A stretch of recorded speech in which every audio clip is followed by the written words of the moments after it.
berbicara hal yang berbeda. Ya, fondasi kita, hidup kita itu dibangun dari apa itu menentukan akan sejauh apa kita berdiri. Kita menghadapi setiap tantangan yang ada itu berbeda. Kita membangun rumah kita di atas pasir, kalau tadi dikatakan di firman Tuhan di atas batu itu berbeda. Nah, hari ini kita mau belajar bersama-sama dari seorang tokoh yang namanya Daud. Ya, Bapak Ibu Saudara pasti tahu semua Daud. Ya, seorang raja yang diurapi Tuhan dan seorang yang berkenan di hati Tuhan. Walaupun kita tahu Daud itu orang yang gak sempurna, ya, Daud itu pernah jatuh juga di dalam dosa. Ya, tapi di mata Tuhan Daud itu berkenan. Di Kisah Para Rasul 13 ayat yang ke-22 dikatakan setelah Saul disingkirkan, Allah mengangkat Daud menjadi raja mereka. Tentang Daud, Allah telah menyatakan, aku telah mendapat Daud bin Isai, seorang yang berkenan di hatiku dan yang melakukan segala kehendakku. Tuhan berkata bahwa Daud itu berkenan di hatinya Tuhan. Padahal kita tahu Daud itu orangnya gak sempurna. Itu artinya apa? Kita pun juga punya kans yang sama, kita gak sempurna. Tapi pastikan hidup kita ini berkenan di hatinya Tuhan. Ya, hari ini kita mau belajar bersama-sama bagaimana Daud itu mendapat perkenanan dari Tuhan. Apa sih yang membuat Daud itu berkenan di hatinya Tuhan? Dan menurut saya, ya hari ini perkenanan Tuhan itu melebihi segala sesuatunya. Kenapa? Karena ketika kita mendapat perkenanan Tuhan, sebenarnya kita itu sudah mendapatkan hatinya Tuhan, mendapatkan segalanya. Bahkan di dalam kondisi yang gak mudah sekalipun, kita tahu gak ada hal yang pasti, betul? Ya, gak ada hal yang pasti, semua ke depan, apakah ada yang tahu ke depan akan gimana? Boleh angkat tangannya, saya mau foto bareng. Karena saya sendiri pun gak tahu ke depan akan terjadi apa. Ketika saya merenungkan firman ini, iya ya, di dalam segala kondisi yang hari ini kita bisa alami, hadapi, bahkan kondisi yang gak pasti, ada satu yang pasti, yaitu adanya ketidakpastian. Itu pasti. Tapi kita juga punya Allah yang pasti, yaitu Allah Yesus itu sendiri. Iman kita ya harus juga terus setia di dalam Tuhan. Tapi hari ini ketika kita mendapat perkenanan Tuhan, itu buat saya itu lebih daripada cukup. Kita bisa cari uang sebanyak apapun, toh ujung-ujungnya ya kita akan ketemu Tuhan. Dan duit itu nggak dibawa mati, bukan? Nggak salah kita cari uang, itu nggak salah. Cuman bukan itu tujuan utamanya. Ya, dan hari ini kita mau belajar bersama-sama bagaimana Daud itu mendapat perkenanan dari Tuhan. Yang pertama, ya poin yang pertama, kenapa Daud itu mendapat perkenanan Tuhan. Di Mazmur 71 ayat yang kelima, Mazmur 71 ayat yang kelima dikatakan, sebab engkaulah harapanku ya Tuhan, kepercayaanku sejak masa muda ya Allah. Sejak masa muda Daud berkata bahwa Tuhan itu harapan dan kepercayaan Daud. Artinya poin yang pertama adalah apa? Daud itu menjadikan Tuhan itu pusat kehidupannya. Bahkan sedari Daud itu masih muda. Makanya Daud itu punya pengalaman yang luar biasa sama Tuhan. Kalau Bapak Ibu Saudara baca di kitab Mazmur, gak semuanya kitab Mazmur itu ditulis sama Daud. Ya, tapi kita bisa belajar, kita bisa baca seberapa Daud itu mengutamakan Tuhan di dalam kehidupannya. Bahkan ketika Daud itu mau berperang, Daud itu tanya di 1 Samuel 23 ayat yang kedua. Lalu bertanyalah Daud kepada Tuhan, apakah aku akan pergi mengalahkan orang Filistin itu? Jawab Tuhan kepada Daud, pergilah, kalahkanlah orang Filistin itu dan selamatkanlah Kehila. Bukti bahwa Daud itu menjadikan Tuhan itu pusat kehidupan adalah Daud itu intim sama Tuhan. Orang yang menjadikan Tuhan itu sebagai pusat kehidupannya pasti punya pergaulan yang akrab sama Tuhan. Yang percaya katakan amin. Hari ini kita boleh berkata, saya dekat sama Tuhan. Tapi apakah hari ini kita sungguh-sungguh kita punya hubungan yang intim sama Tuhan? Coba cross check diri kita masing-masing. Orang yang menempatkan Tuhan di tempat pertama itu pasti memiliki kehidupan yang melekat sama Tuhan.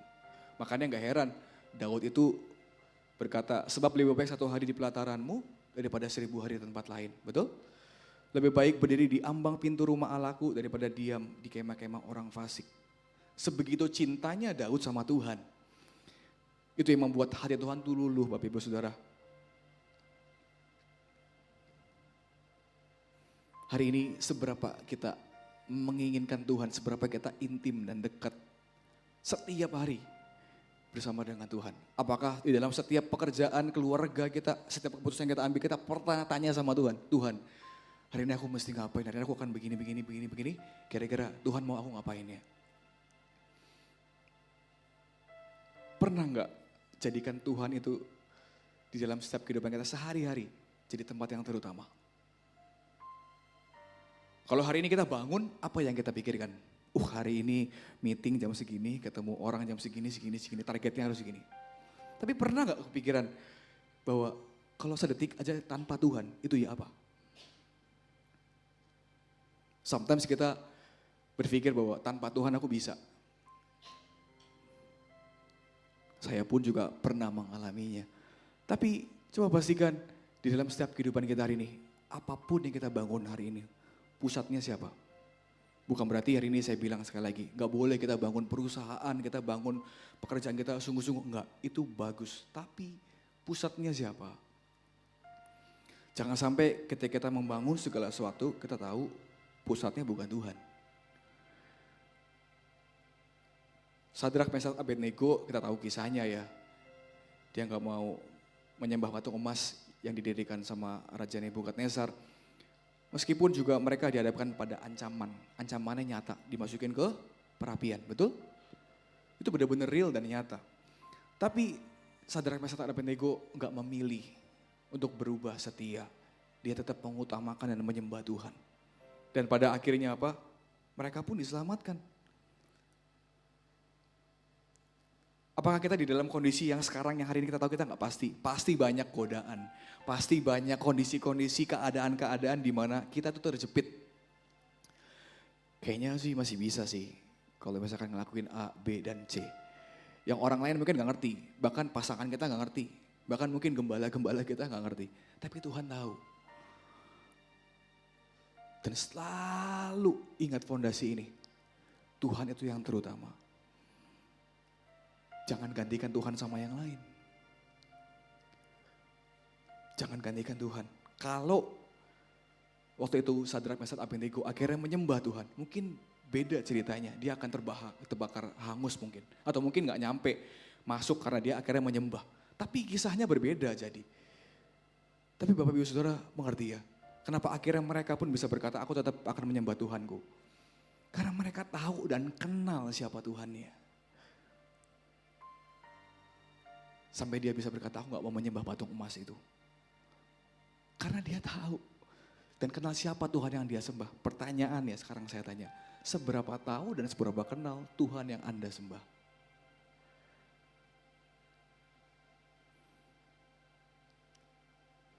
Daud, ketika Daud pun demikian bertahun-tahun di dalam pengejaran Raja Saul. Karena Daud itu mendapat perkenanan Allah. Daud itu selalu tanya sama Tuhan, bahkan Daud tuh ada kesempatan buat bunuh Saul, Daud gak lakukan. Tapi apa? Akhirnya Daud pun diluputkan, bukan? Tetap hidup tuh. Daud, pentingnya kita mengutamakan Tuhan di dalam kehidupan kita, sepenting itu. Ya, sepenting itu. Tadi saya ceritakan juga, orang tua saya pernah ngomong, gitu ya, hari ini papi mami gak bisa ninggalin harta yang banyak. Tapi hari ini papi mami bisa ninggalin warisan iman, yaitu Tuhan. Karena harta boleh banyak, duit bisa banyak, tapi itu gak menjamin kita akan menjalani hidup kekekalan. Amin. Sekali lagi, bukan berarti uang itu gak salah ya, enggak. Tapi let me tell you bahwa uang itu berkat Tuhan yang paling murah, yang paling gampang. Tapi keselamatan itu yang Tuhan tuh cari. Perkenanan hidup kita yang Tuhan tuh selalu tunggu-tunggu. Kita boleh ada sampai hari ini, Tuhan tuh masih tetap kasih ruang buat kita tuh terus datang kepada Tuhan untuk jadikan Tuhan tuh tempat yang terutama. Amin. Siang-siang dengar firman-Nya begini Bapak Ibu Saudara ya. Habis ini makan lagi ya. Yang kedua, apa yang kita bisa pelajari dari Daud? Daud itu setia kepada Tuhan walaupun di masa sukar. Di 1 Samuel 30 ayat yang pertama sampai yang ke-6. Ketika Daud serta orang-orangnya sampai ke Siklak, 1 Samuel 30 ayat yang pertama sampai ke-6. Pada hari yang ketiga, orang Amalek telah menyerbu tanah Negeb dan Siklak telah dikalahkan oleh mereka dan dibakar habis. Perempuan-perempuan dan semua orang yang ada di sana, tua dan muda, telah ditawan mereka dengan tidak membunuh seorang pun. Mereka menggiring sekaliannya, kemudian meneruskan perjalanannya. Ketika Daud orang-orangnya sampai ke kota itu, tampaklah kota itu terbakar habis. Dan istri mereka serta anak mereka yang laki-laki dan perempuan telah ditawan. Lalu menangislah Daud dan rakyat yang bersama-sama dengan dia itu dengan nyaring sampai mereka tidak kuat lagi menangis. Juga kedua istri Daud ditawan, yakni Ahinoam perempuan Yizreel dan Abigail bekas istri Nabal orang Karmel itu. Dan Daud sangat terjepit karena rakyatnya mengatakan hendak melempari dia dengan batu. Seluruh rakyat itu telah pedih hati masing-masing karena anaknya laki-laki dan perempuan. Tetapi apa? Daud menguatkan kepercayaannya kepada Tuhan Allahnya. Ketika Daud itu mengerjakan apa yang menjadi bagian Daud, mengerjakan kehendak Tuhan, tapi ada hal-hal hari ini yang Daud tuh alami yang gak enak. Istrinya ditawan. Bahkan tadi dikatakan apa? Daud sangat terjepit karena rakyat mengatakan hendak melempari dia dengan batu. Karena rakyat itu sangat pedih hati. Gitu. Akhirnya rakyat itu mempersalahkan Daud, keadaan semuanya. Tapi kalau dari sisi Daud kayak, aku ini mengerjakan bagianku. Aku ini mengerjakan kehendak Tuhan. Tapi kenapa yang aku dapat tuh seperti ini? Pernah gak Bapak Ibu Saudara mengalami hal itu? Aku loh udah melayani Tuhan, aku loh udah ikut komsel, aku loh udah rajin ke gereja. Semuanya, tapi kadang-kala yang aku terima itu gak sesuai. Tapi Daud, Bapak Ibu Saudara, dalam kondisi kesedihan hati yang mendalam, justru Daud menguatkan kepercayaannya kepada Tuhan. It's not easy buat Daud. Ini bukan hal yang mudah dan gampang buat Daud, apalagi tahu istrinya ditawan. Kenapa? Karena Daud mengenal sekali lagi siapa Tuhan yang dia sembah. Hari ini ketika kita setia mengerjakan bagian kita dan ada masalah-masalah yang akhirnya datang, apakah kita tetap setia kepada Tuhan atau justru kita menyalahkan situasi kondisi dan akhirnya kita berubah setia, kita nggak setia lagi melayani Tuhan. Atau justru kita menyalahkan situasi kondisi, menyalahkan orang lain bahkan, atau menyalahkan Tuhan bahkan. Apa hari ini yang kita lakukan ketika kita mengerjakan bagian kita. Tapi justru sebaliknya yang kita terima itu gak enak. Bapak Ibu Saudara tahu Ayub? Tahu ya? Kisah Ayub, Ayub itu orang yang saleh. Kita tahu, kalau kita baca ceritanya dari Ayub yang pertama, dia tuh gak salah apa-apa, tapi dia mengalami penderitaan sedemikian rupa. Tapi ada ayat yang buat saya itu menggelitik hati saya. Dan itu membekas di hati saya. Di Ayub 23 ayat yang ke-10. Kita baca aja bersama-sama. Ayub 23 ayat yang ke-10. Oke, kita tunggu ya. Oke, kita baca bersama-sama. 1, 2, 3. Karena ia tahu jalan hidupku, seandainya ia menguji aku akan timbul seperti emas. Kata-kata ini menguatkan saya. Ayub itu orang yang saleh di dalam setiap apapun yang dia alami. Dia gak pernah ngeluh dan akhirnya ayat ini muncul. Karena ia tahu jalan hidupku, seandainya ia menguji aku akan timbul seperti emas. Yang tahu jalan hidup kita tuh kita apa Tuhan? Tuhan. Artinya apa? Di dalam setiap hari ini yang kita alami, percayalah bahwa Tuhan tuh tahu dan Tuhan mengerti kebutuhan kita. Dan yang Tuhan mau juga kita gak berubah setia. Karena tahu ujungnya apa? Timbul seperti emas. Emas, apalagi emas yang murni. Ya, mungkin yang jual emas tahu kali. Sekarang harga emas berapa saya gak hafal sih. Tapi emas itu barang yang berharga bukan? Apalagi emas murni. Kalau hari ini kita skip proses kita berubah setia, jangan harap kita akan timbul seperti emas. Kenapa? Kalau tadi di ibadah yang pertama saya bilang, hati-hati dengan zona nyaman. Zona nyaman itu membuat kita gak bertumbuh, Bapak Ibu Saudara. Aduh udahlah enak gini aja gak ada masalah, gini aja deh, enak deh, asik deh. Tapi Pernahkah Anda berpikir bahwa setiap masalah yang ada itu membuat hidup kita terus level up? Membuat kita tuh nggak stuck. Jadi jangan anti dengan masalah. Ingat ya, ujungnya nanti kita akan timbul seperti emas. Katakan kanan kirinya, kita akan timbul seperti emas. Kasih tahu lagi kanan kirinya, tapi terus setia sama Tuhan ya. Terus setia sama Tuhan. Jika kita ngalami masalah persoalan, biarlah itu menjadi ujian bagi hidup kita. Ujian kesetiaan dalam hidup kita. Ya, artinya apa? Pengiringan kita kepada Tuhan itu bukan tentang ada masalah atau nggak ada masalah. Bukan soal ada berkat atau nggak ada berkat. Tetapi berbicara tentang hati kita, kesetiaan hati kita yang tidak boleh berubah di hadapan Tuhan. Ya, jadi Tuhan gak mau hati kita bercabang. Terus setia mengikut Tuhan walaupun di masa sukar. Apalagi di waktu-waktu ke depan kita gak ada yang tahu. Ya, kemarin saya dari Jakarta ada demo-demo gitu. Sempat takut gak? Sempat sih khawatir gitu. Takut juga tapi untungnya semua aman-aman aja. Gitu ya. Terus setia melayani Tuhan. Dan yang ketiga, ya, apa yang membuat Daud itu berkenan? Daud itu punya sikap ini loh Bapak Ibu Saudara. Punya sikap rendah hati. Katakan bersama-sama rendah hati. Kerendahan hati itu suatu sikap yang menyadari bahwa kita ini terbatas. Kita ini gak mampu tanpa Tuhan. Kita perlu orang lain. Ya, Daud punya sikap rendah hati. Apalagi ketika Daud itu diperingatkan sama Nathan. Ya, Nabi Nathan. Waktu Daud itu jatuh di dalam dosa, ya Daud itu dosanya nggak nanggung Bapak Ibu. Ya, jatuh di dalam dosa perzinahan dan pembunuhan berencana. Itu pokoknya dia atur, dia paling depan supaya dia terbunuh duluan. Itu pembunuhan berencana itu. Dan nggak main-main. Tapi Tuhan tetap berkenan. Karena ketika Nabi Nathan mengingatkan Daud itu, Daud punya sikap hati yang mau ditegur. Di 2 Samuel ayat yang ke 2 Samuel 12 ayat yang ke-7.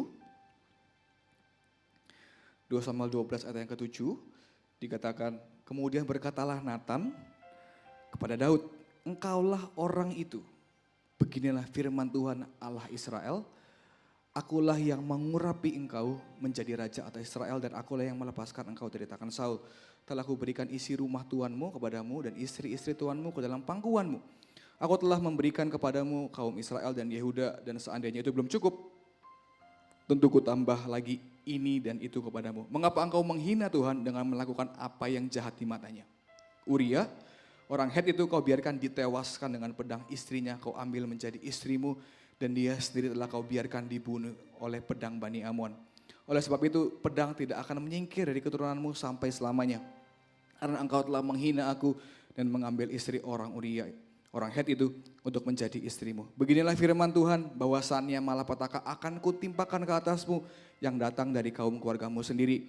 Aku akan mengambil istri-istrimu di depan matamu dan memberikannya kepada orang lain. Orang itu akan tidur dengan istri-istrimu di siang hari, sebab engkau telah melakukannya secara tersembunyi, tetapi aku akan melakukan hal itu di depan seluruh Israel secara terang-terangan. Ayat yang ke-13. Lalu berkatalah Daud kepada Nathan, aku sudah berdosa kepada Tuhan. Dan Nathan berkata kepada Daud, Tuhan telah menjauhkan dosamu itu, engkau tidak akan mati. Banyak hal yang diceritakan sama Nabi Nathan, as simple. Daud berkata, aku sudah berdosa kepada Tuhan. Dia mengakui di hadapan Tuhan.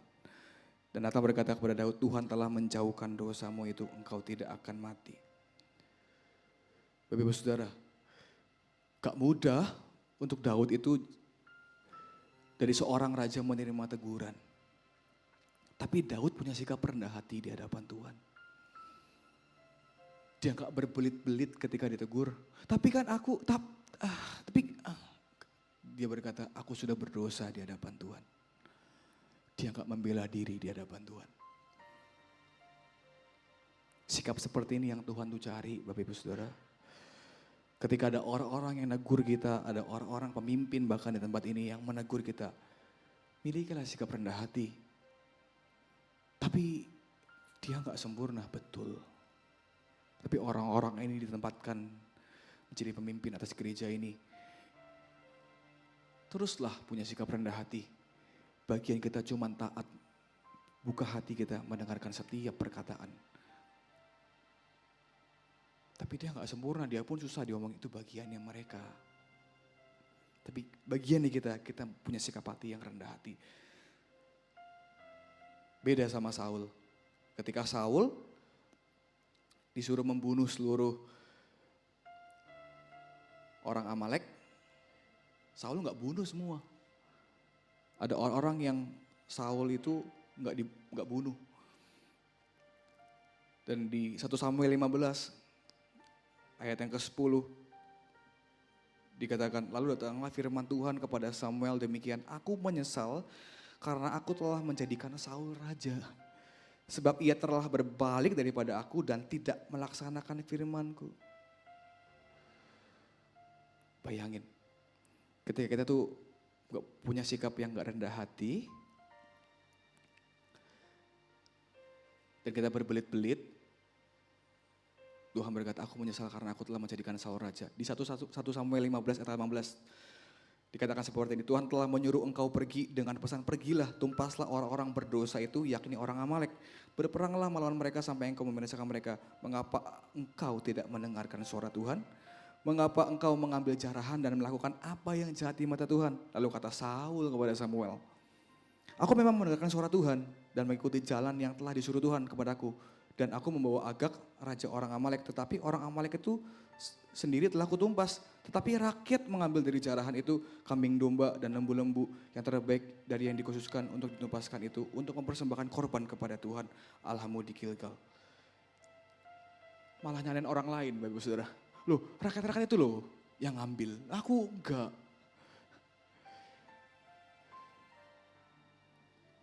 Dan gongnya di 1 Samuel 16 ayat 14.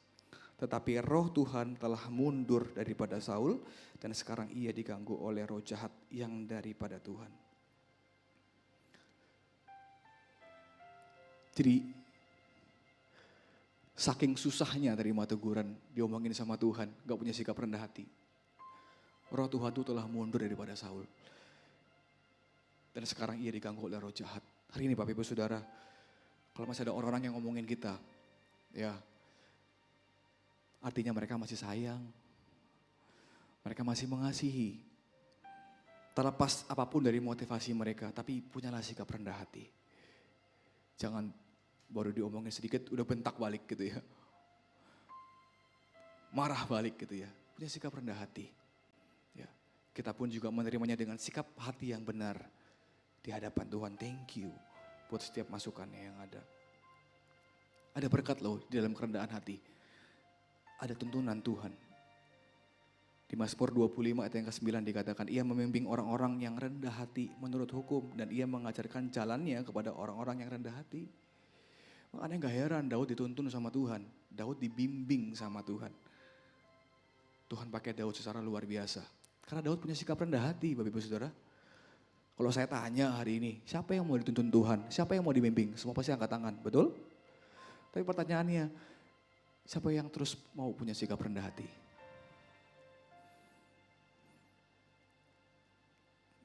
Tuhan tuh mengasihani orang yang rendah hati. Yakobus 4 ayat yang ke-6. Tetapi kasih karunia yang dianugerahkannya kepada kita lebih besar daripada itu. Karena itu ia katakan Allah menentang orang yang congkak, tetapi mengasihani orang yang rendah hati. Tuhan tuh suka dan mengasihani orang yang rendah hati. Hari ini jangan keraskan hatimu. Jangan keraskan hatimu. Apalagi kita tahu kita salah. Gak perlu membelit kanan kiri. Just say sorry, thank you. Datang di hadapan Tuhan. Cepat-cepat datang di hadapan Tuhan. Seperti Daud itu datang di hadapan Tuhan. Daud tahu Daud berdosa. Daud cepat-cepat datang. Dan Daud berkata, jangan jauhkan rohmu daripada aku. Setiap apapun ada masalah, apapun itu Bapak Ibu Saudara. Ini yang biasa saya lakukan. Saya cepat-cepat datang di hadirat Tuhan. Karena itu momen terindah. Yang orang lain itu gak tahu. Tapi itu yang saya alami. Tadi sebelum saya khotbah, Pagi hari bahkan ketika saya mempersiapkan, saya ingat satu lagu. Lagunya seperti ini. Saat terindah di hadirat. Ini main di kunci apa ya? C, main di kunci apa? C ya? Main di C boleh?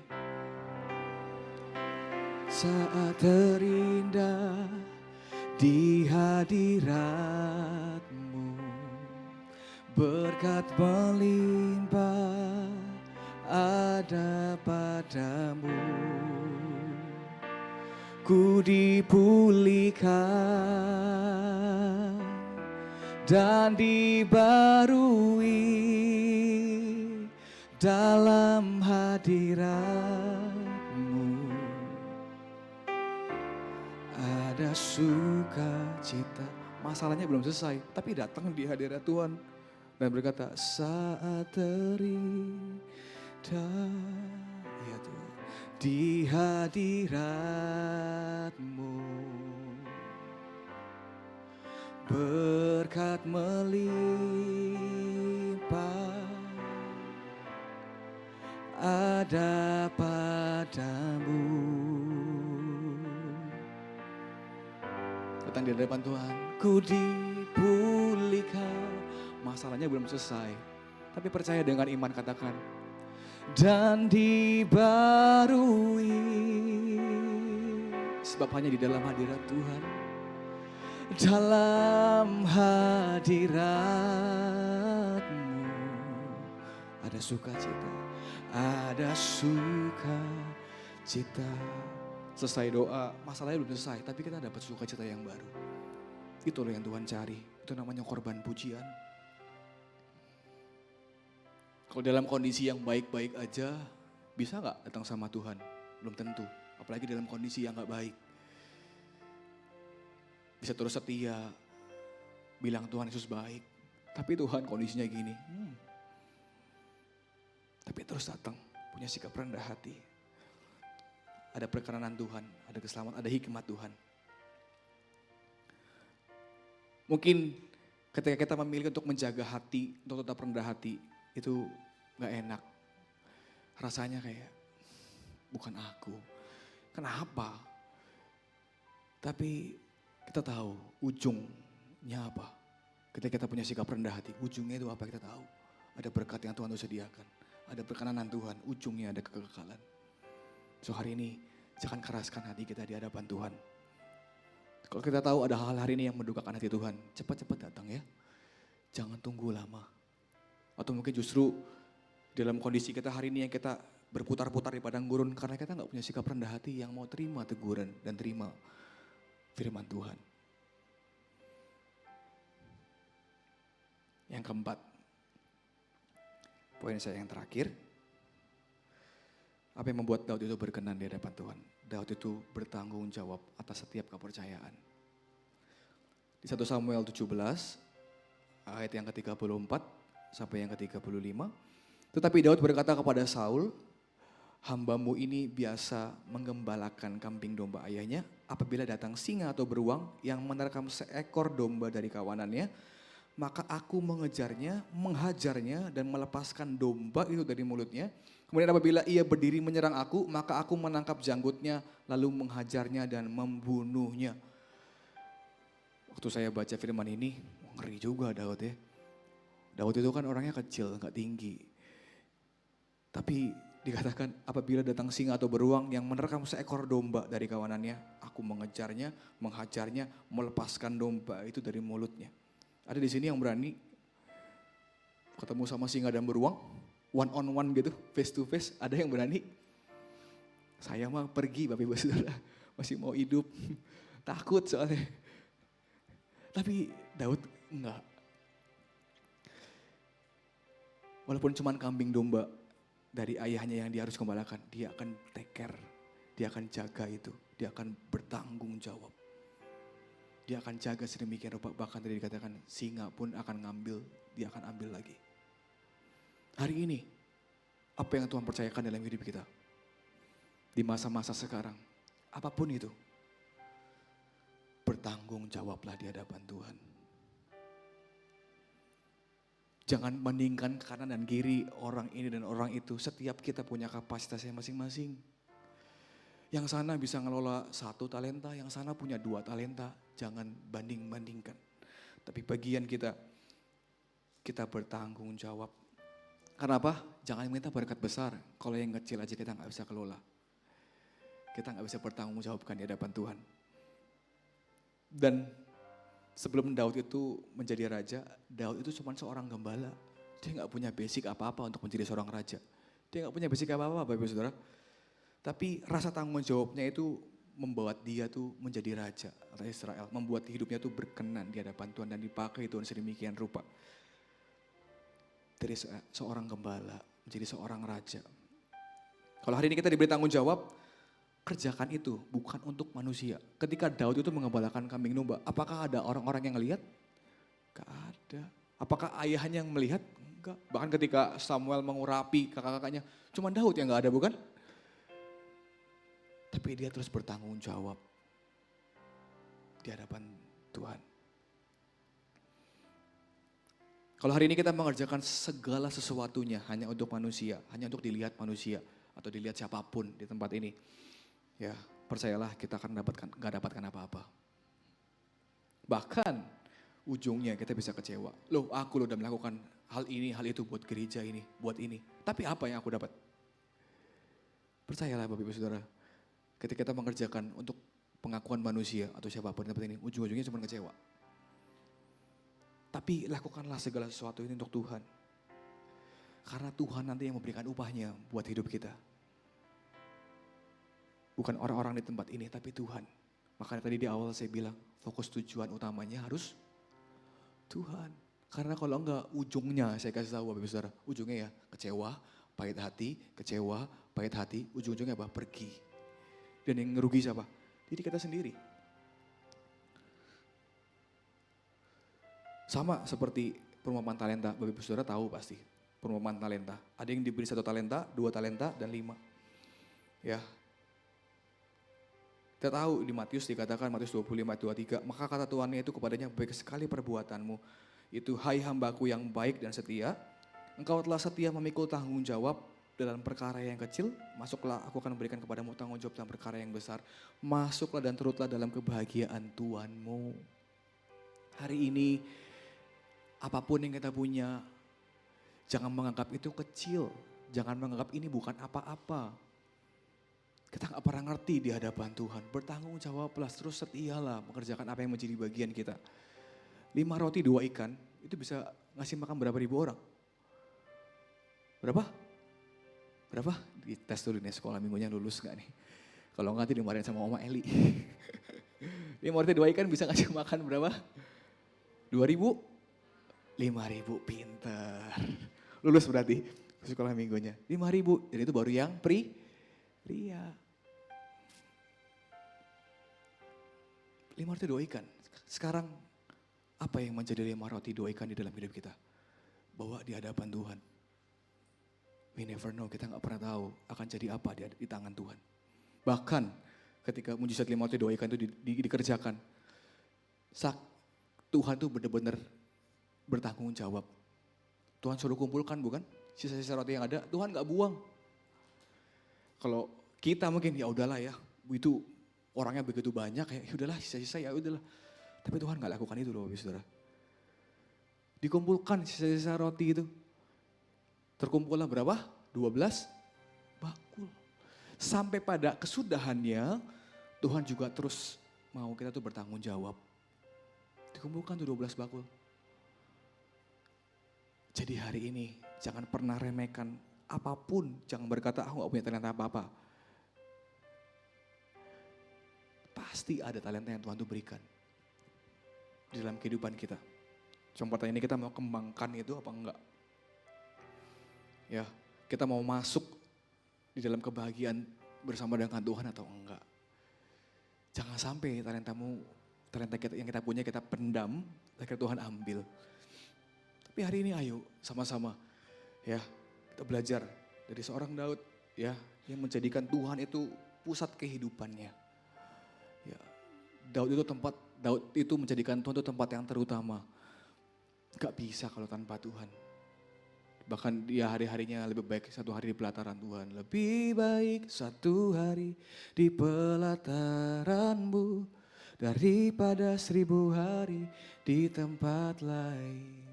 Memuji-Mu, menyembah-Mu, Kau Allah yang hidup dan menikmati semua kemurahan-Mu. Dari hari ke hari, apakah kita terus menjadikan Tuhan itu tempat yang terutama dan fokus dalam kehidupan kita? Atau ada hal-hal lain yang itu menggantikan posisi Tuhan di dalam hidup kita? Cross check kembali kehidupan kita. Yang kedua, terus setia di dalam masa sukar. Apapun kondisi, tantangan, apalagi ke depan, kita nggak pernah ada yang tahu kondisi ke depan seperti apa. Atau mungkin Bapak Ibu Saudara sekarang di dalam kondisi yang gak mudah. Terus setialah layani Tuhan, terus setialah di dalam panggilan Tuhan. Ada berkat-berkat yang Tuhan tuh sediakan. Ya, ada berkat-berkat yang Tuhan sediakan. Karena pengiringan bersama Tuhan itu asik ya. Gak stuck cuman gini aja. Ikut Tuhan tuh gak cuman flat gitu, enggak. Bayangin kalau kita ikut Tuhan tuh cuman flat gitu aja. Hidup kita gak jadi apa-apa Bapak Ibu Saudara. Tapi ada naik turunnya, up and down. Itulah nikmatnya bersama dengan Tuhan. Hidup kita gak jadi biasa-biasa aja. Dan yang ketiga punya sikap rendah hati, ya kita terus bisa punya, semakin kita diperlebar kapasitas hati kita. Diomongan, ditegur itu gak enak. Tapi percaya itu baik buat kita. Dan kalau hari ini kita gak bisa terima masukan, yang rugi itu kita, bukan orang yang ngomongin kita. Kalau 1, 2 orang, 3 orang, 4 orang gak bisa ngomongin kita, lama-lama orang malas ngomong sama kita. Yang rugi siapa? Oh gak pada mau ngomong sama aku gitu. Gak pada mau ngomong sama saya. Iya diomongin gak mau, susah. Nah gimana? Submit ya. Belajar juga submit, penundukan diri dan gak merasa diri kita yang paling hebat dan paling wow. Ya. Dan yang terakhir bertanggung jawab atas setiap kepercayaan yang Tuhan tuh kasih dalam hidup kita. Apa hari ini 5 roti 2 ikan di tangan hidup kita? Bawa itu di hadapan Tuhan. Sungguh-sungguh kita gak pernah ngerti akan ngasih makan ribu orang, 10.000 orang, 20.000 orang. Setia aja. Ya. Saya tadi sharing sedikit. Saya suka minum susu murni. Waktu di Jogja saya ada susu murni langganan akhirnya di dekat keraton situ. Dulu waktu saya beli itu ibu-ibunya sama bapaknya udah agak tua lah. Rambutnya udah pada putih-putih gitu. Kalau malam, bukannya sore ke malam. Gitu. Dulu waktu saya masih sepi gitu, ibunya cuma duduk gitu sampai ngantuk. Karena saking gak ada yang beli. Jadi kadang-kala, bu, daripada nganggur kan. Bu nambah 1, padahal ya saya masih aus, masih pengen. Karena saya suka susu murni kan. Nambah lagi, terus lagi, bu roti bakar gitu. Simple menunya gak macem-macem wis. Gitu ya. Terus sampai satu ketika ada viral akhirnya di media sosial, di Instagram. Akhirnya tempat ini laris Bapak Ibu Saudara. Saya mau beli aja kadang-kala udah habis. Wis telas mas. Ngapunten ge. Ya. Susah sekarang mau beli itu udah cepet-cepet gitu. Kalau enggak udah kehabisan gitu. Dan disitu saya belajar iya. Terus setia aja bertanggung jawab. Dengan apapun yang Bapak Ibu ini punya. Kita gak pernah ngerti kayak harusnya Tuhan. Tiba-tiba laris, rame. Mau minum sekarang susah, nyari tempat duduk tuh susah gitu. Padahal tempatnya Bapak Saudara itu ngemper di pinggir jalan. Cuman ya paling dari situ ke sini lah tempatnya. Gak besar, tapi diberkati Tuhan akhirnya. Terus setia aja mengerjakan bagian kita. Amin. Ada 3 aplikasi yang hari ini Bapak Ibu Saudara bisa bawa pulang. Terus bangun kedekatan hubungan kita dengan Tuhan melalui doa dan firman-Nya. Ya, bangun terus kedekatan kita bersama dengan Tuhan. Orang yang menjadikan Tuhan itu tempat utama tadi apa? Orang ini pasti punya hubungan yang intim dan dekat sama Tuhan. Melalui doa dan firman-Nya, baca firman Tuhan setiap hari. Ya, jangan bolong-bolong. Ya, iman itu timbul dari pendengaran akan firman Kristus. Kalau hari ini banyak tantangan, banyak masalah, cepat-cepat datang di hadapan Tuhan, berdoa, baca firman. Karena itu yang menguatkan setiap kehidupan kita. Ada wahyu-wahyu yang Tuhan tuh berikan di dalam perenungan kita di dalam firman Tuhan. Perenungan, bukan pembacaan.